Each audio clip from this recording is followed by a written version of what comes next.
Olá a todos, tudo bem? Meu nome é Guilherme Peterlini e trabalho há 2 anos com energia solar fotovoltaica. Eu decidi disponibilizar para todo mundo de forma gratuita a planilha que eu utilizo no meu dia a dia para realizar o pré-dimensionamento e o dimensionamento dos meus projetos. Para ter acesso a essa planilha, no link abaixo na descrição deste vídeo, você vai acessar, colocar o seu melhor e-mail e vai receber de forma instantânea na sua caixa de entrada essa planilha para realizar o download. Neste vídeo, eu pretendo explicar todos os detalhes dessa planilha para você poder usar de forma tranquila. Vamos lá?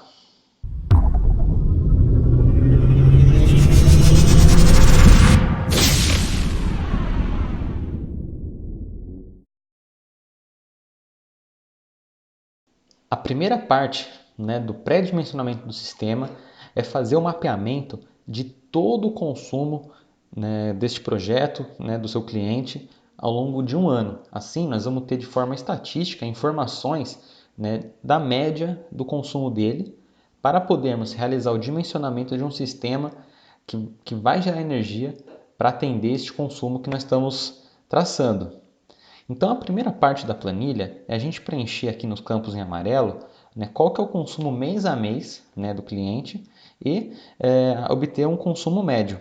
Além disso, eu deixei esse campo aqui para a gente preencher quantos meses nós estamos lidando, porque muitas vezes você vai se deparar com algum projeto que a conta de luz começou em janeiro e termina em junho, os outros meses não estão presentes, ou às vezes é uma casa que está em construção e não tem histórico de conta de luz.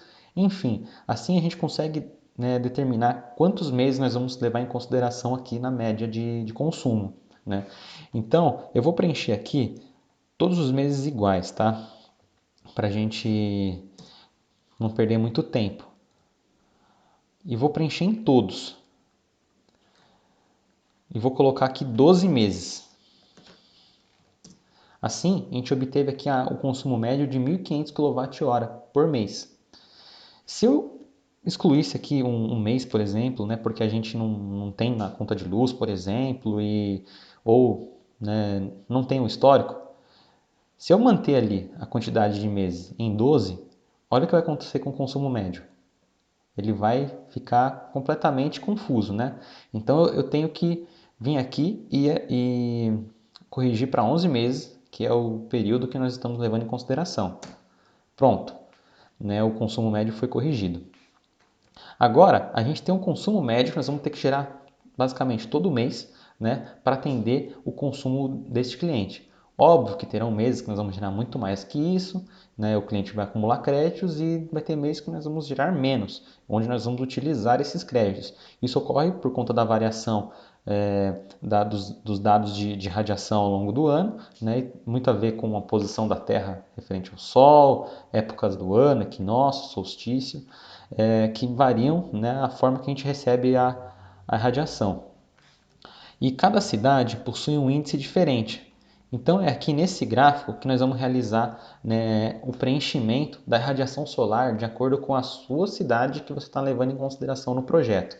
Para isso, eu deixei um link aqui do Cresesb. O Cresesb é um dos sites mais confiáveis para esse dimensionamento para sistemas solares fotovoltaicos, porque ele coleta esses dados, ele está realizando a medição há muito tempo. Então, toda a fonte de dados, a base de dados dele é muito confiável e nós vamos ter uma resposta muito precisa aqui para o nosso dimensionamento. Para isso, basta clicar no link, vai ser a página que você vai se deparar. O Cresesb é um site fantástico para quem trabalha com energias renováveis, porque ele possui diversos conteúdos gratuitos, informativos e didáticos, que você pode fazer o download. E além disso, tem a cereja do bolo, que é a fonte de dados para você determinar qual que é a radiação, solar média, do local que você vai digitar as latitude e longitude. Então, para isso, nós vamos vir aqui, nessa aba chamada potencial energético, que diz qual que é o potencial energético do lugar, e vamos escolher potencial solar, porque o Cresesb ele também trabalha com fontes eólicas. Pronto, chegando aqui, ele precisa saber basicamente qual que é o lugar que ele vai te dar a resposta. Então, você vai ter que digitar a latitude e longitude, do lugar, da cidade, da localização que você vai trabalhar. Para isso, basta ir no Google e digitar o nome da cidade, latitude e longitude, que você vai obter essa informação. No primeiro link, eu vou escolher São Paulo, né, eu encontrei esse site, né, ele vai estar aqui, ó, é só copiar e colar. Latitude, longitude. É muito fácil, basta jogar no Google, né, o nome da cidade, por exemplo, Salvador, latitude e longitude, que você vai receber. Vamos buscar. Pronto. Olha, ele deu os gráficos aqui de São Paulo, ele dá umas localidades próximas também, ó, são duas localidades de São Paulo e uma de Guarulhos, né? E vamos trabalhar, né, com o cálculo no plano inclinado. Aqui é o gráfico, né, de São Paulo, né? Tá aqui, ó, estação São Paulo. E aqui tem 4 opções, né, para você colocar de fontes solarimétricas, né, que o Cresesb te fornece. Ele te fornece uma conforme se o sistema estiver no plano horizontal, no ângulo igual à latitude, na maior média anual e o maior mínimo mensal. Né?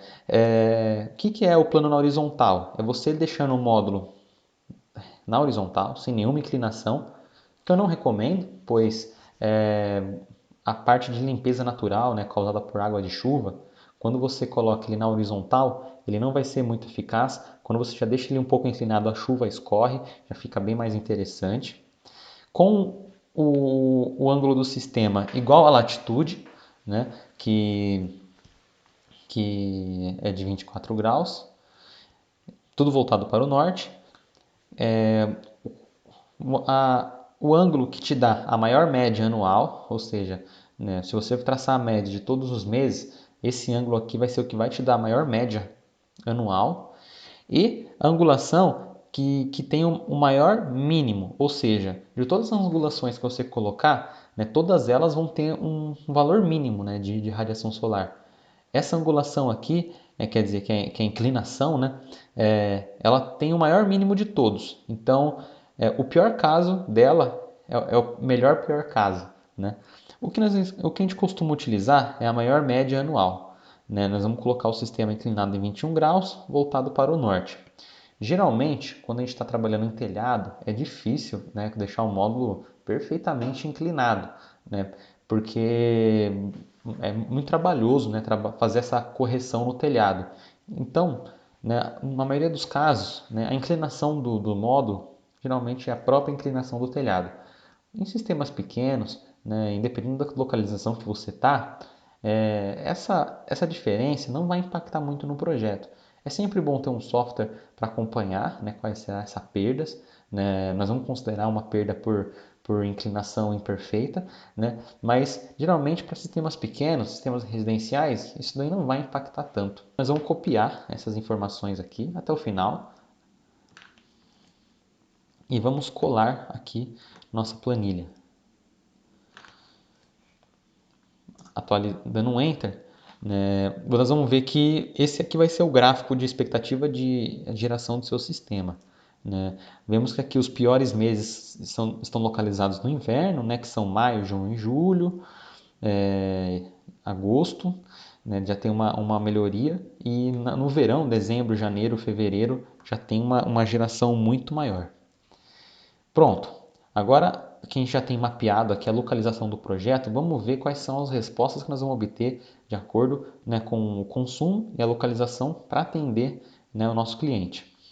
Antes de mais nada, nós vamos deixar aqui nesse campo qual que é a potência do módulo que nós vamos usar no projeto. Assim nós vamos obter a quantidade dele e embaixo as perdas totais do sistema.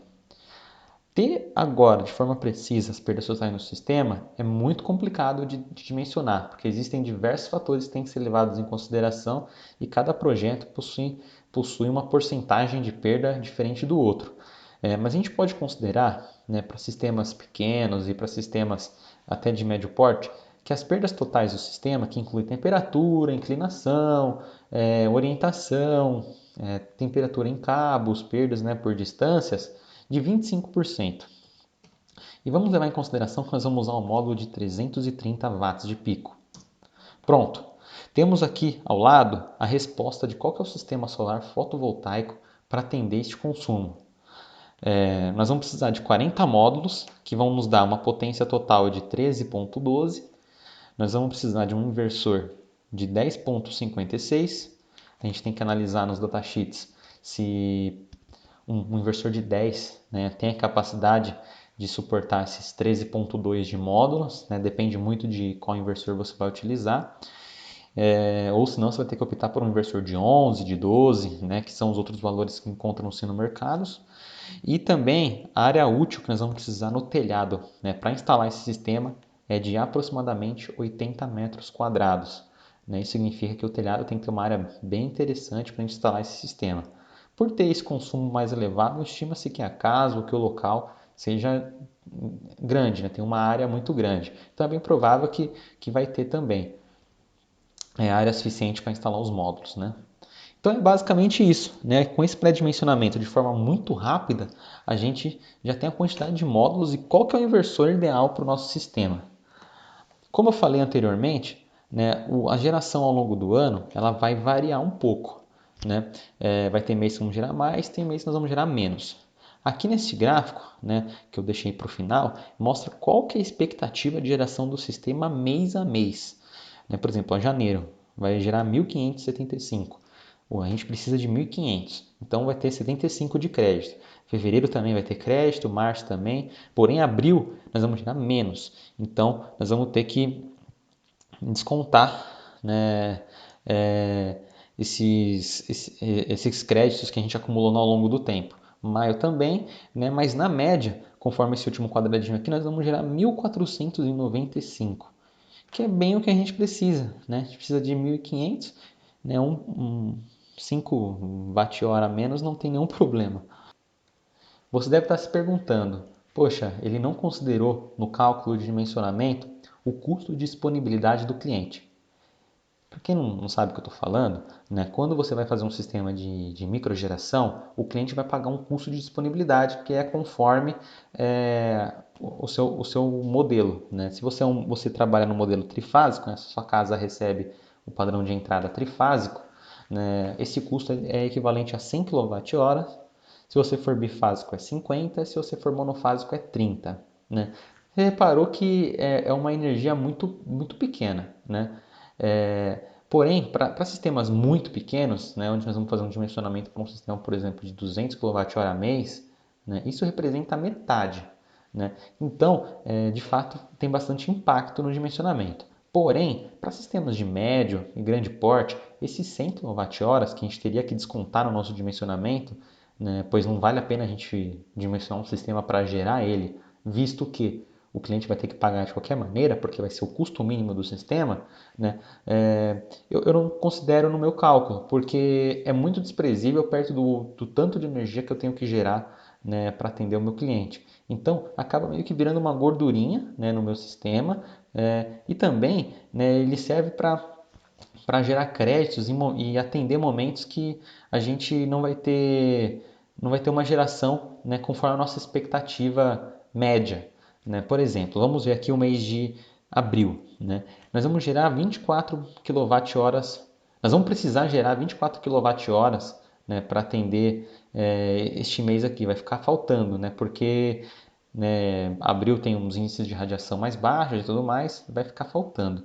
Então, esses 100 kWh, esses 50, esse 30 vai complementar, né? Vai servir meio que uma gordura, né, para tornar a performance do sistema muito melhor.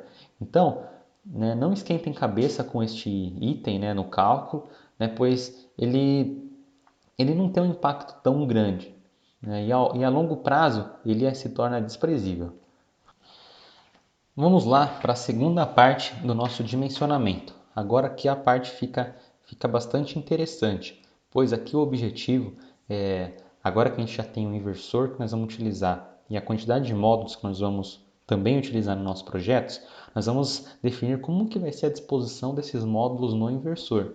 Qual que é a quantidade, né, de módulos por arranjo, quantos arranjos, como que vai ser as conexões em cada MPPT do inversor, né, e por aí vai. Né? Então nós vamos fazer isso de uma forma bem profissional, né? Onde nós vamos respeitar todos os limites do inversor para que não ocorra, né, nenhum problema de sobretensão, sobrecorrente, sobreaquecimento, e também nós vamos levar em consideração, né, a temperatura, né, da célula, ou seja, né, o módulo ele vai ter um comportamento diferente do datasheet. né? Como vocês sabem, né, o módulo ele possui aquela potência definida que a gente colocou lá de 330 apenas em laboratório. Né? Todas as outras configurações dele, como potência, tensão, corrente, com a variação da temperatura, né, da célula, né? Imagina que a célula está exposta ao sol o dia inteiro, né, do período das 10 às 6 da tarde, então ali vai esquentar bastante. Né? Toda essa exposição ela afeta o material, né? Então nós vamos colocar aqui para encher certinho, nós vamos ter uma análise, né, levando em consideração, né, que a célula vai sofrer o efeito, né, da temperatura e vai se comportar de uma forma diferente. Né? Então vamos lá. O primeiro passo é você definir qual que é a temperatura mínima e a máxima da célula. Isso é um pouquinho complicado ter de forma precisa. Né? Cada cidade tem os seus índices e também é difícil a gente acertar de forma precisa. Mas estudos revelam, né, que aqui para o Brasil a gente pode considerar, né, aqui para São Paulo, por exemplo, né, que a temperatura mínima que a célula vai ter, né, quando a gente encostar nela ou que você vai sentir, né, vai ser mais ou menos de uns 10 graus. Né? E para a temperatura máxima, ou seja, no verão, com muito sol o dia inteiro, né, sendo radiado na célula, ela esquentando bastante, vamos supor que a temperatura da célula seja de 75 graus. Sim, fica muito quente, é ponto de você colocar a mão e não aguentar ficar muito tempo, porque você vai começar a sentir uma queimadura, né? Fica muito quente o módulo fotovoltaico. Então vamos lá. Agora que a gente definiu quais são os dados de temperatura na localização do nosso sistema, vamos cadastrar aqui na nossa planilha as informações principais para esse dimensionamento do inversor e do módulo. Óbvio que todas as outras informações que não estão aqui são extremamente importantes para o projeto, porém, para esta análise inicial entre inversor e módulo, né, essas informações aqui são as mais importantes, né, para a gente fazer um cálculo bem seguro. Né? Para o inversor on-grid do nosso sistema, eu vou usar o modelo 11000 TL3S da Growvat, que é um inversor muito bom, trifásico, né, que ele encaixa perfeitamente para o nosso sistema. Né? Ele possui a máxima potência de módulos na entrada de 13.200, que é exatamente o que a gente mencionou anteriormente. A máxima corrente na entrada MPPT de 13 amperes. A máxima entrada de módulos 1000 volts, né? Eu tô tirando o zoom aqui porque eu já decorei esse inversor de tanto que eu uso ele. Ó, máxima entrada DC de tensão 1000 volts.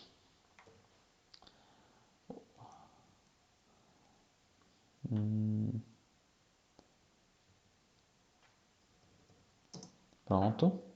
E aqui a faixa, né, de operação do MPPT, que é de 160 volts a 1000 volts. Ou seja, nessa faixa de tensão, o inversor vai operar na sua máxima eficiência. Pronto. Definido agora que essas principais configurações do inversor, vamos para o módulo. Para o módulo, eu escolhi aqui um modelo da Canadian, que é o Max Power, que é um módulo muito bom, de potência de 330, que foi o que a gente colocou na planilha anteriormente. Né? As principais características deles, que nós vamos precisar, são as características STC, né? Que aqui é a primeira, potência nominal de 330, a corrente de curto-circuito, né, que é a máxima corrente que esse módulo vai conseguir alcançar, seguindo a sua curva IV, desculpa, curva IV de corrente e tensão, é 9,45. A tensão, né, de operação nominal, que é 37,2. O VOC, que é a máxima tensão, né, que ele vai obter, que é a tensão de circuito aberto, também visto na curva IV, que é 45,6. E o coeficiente, né, que significa qual que é a variação, né, da tensão para cada temperatura, para cada grau acima de 25 graus Celsius, que é a temperatura usada no laboratório para fazer essas análises. Né? O coeficiente do módulo, você encontrado aqui na parte de características de temperatura, é esse daqui, ó, coeficiente de temperatura VOC. Isso significa que a cada grau Celsius acima de 25 graus, o módulo vai perder menos 0,3%, né, da sua tensão de circuito aberto, né? Isso também vale para as outras tensões também, né? Então, se o nosso sistema está em 75 graus, a tensão vai cair bastante, né? Assim como, se nosso sistema está com 10 graus, né, que é o que a gente colocou aqui como mínimo, essa tensão também vai aumentar. Então, nós temos que levar em consideração no nosso dimensionamento esse pior caso, né, que seria quando nós estivermos com uma temperatura muito baixa e essa tensão VOC for muito alta. For mais alta, né? Não vai ser tão alta assim, mas tem que ser considerado no dimensionamento. Para um cálculo profissional e seguro, a gente tem que levar em consideração. Então, esse coeficiente aqui de temperatura é menos 0,31. Pronto. Olha aqui a resposta que a gente obteve, que a máxima tensão de circuito aberto, né, o VOC, vai ser 47,7, sendo que a do catálogo era 46,5. Isso ocorreu por conta da temperatura que a gente colocou aqui, né? Vamos supor que aqui fosse 10 graus, quer dizer, desculpa, 0 graus. Essa tensão aumentaria para 49,1, né? Ou seja, né, só uma variação de temperatura mínima, né, a gente pode ter níveis de tensões até aproximadamente 10% acima do que está, né, no catálogo como padrão. Então é muito importante colocar esse coeficiente no dimensionamento, porque assim a gente vai ter uma ideia melhor, né, de quais serão os níveis de tensão e fazer, né, um dimensionamento mais seguro do nosso projeto, né, para atender as melhores performances, né, para o cliente. Vamos voltar aqui para 10. Aqui embaixo nós temos os resultados, né? Esses resultados aqui, ele faz 5 análises, né? A primeira análise é levando em consideração a máxima tensão do inversor. A gente colocou ali que o inversor ele possui a tensão máxima de 1000 volts na sua entrada. Ou seja, se o módulo vai chegar até 47,7 e o máximo é 1000 volts, né? Para cada entrada nós vamos poder colocar no máximo 20 módulos, que é o que está aqui, o valor ajustado, né? Agora, uma consideração para a tensão de operação mínima. Levando em consideração que a gente colocou no nosso sistema, que é a tensão de operação mínima do nosso inversor, para ele estar na máxima eficiência, que a gente colocou aqui 160 volts, né? Nós vamos precisar de ter no mínimo 6 módulos nesse arranjo, que é o resultado aqui também. Ele considerou o pior caso, onde a temperatura é muito alta, né, e a tensão cai bastante, porque a gente colocou que a tensão, né, padrão é 37,2 e com o aumento de temperatura, essa tensão mínima foi para 31,4. Então, a gente tem que colocar pelo menos 6 módulos no arranjo para que ele tenha, né, uma tensão de operação mínima para ter uma boa eficiência. Levando em consideração, né, a faixa máxima, né, de operação do sistema, né, que a gente colocou também aqui 1000 volts, e levando em consideração, né, que o módulo na sua tensão de operação vai ter, né, no máximo 38,9, a gente poderia colocar até 25 módulos por arranjo. Só que aí tem duas informações, né, conflitantes. Né? Uma informação aqui em cima fala que o máximo que a gente pode colocar são 20 módulos e a outra fala que são 25. Né? Qual que nós vamos escolher? O pior caso. Né? Se o pior caso é 20 módulos, né, que é o menor de todos, né, a gente vai colocar no máximo 20 módulos. Porque se a gente for colocar 25 módulos, a gente não vai atender, né, a primeira indicação aqui do nosso resultado. Né? Se a gente for colocar 25 módulos, a gente pode dar um dano para o inversor. Né? Então, né, se a gente colocar 20 módulos no máximo, por arranjo, né, nós vamos atender as duas indicações aqui e nosso sistema vai operar perfeitamente. Agora aqui, número máximos de módulo.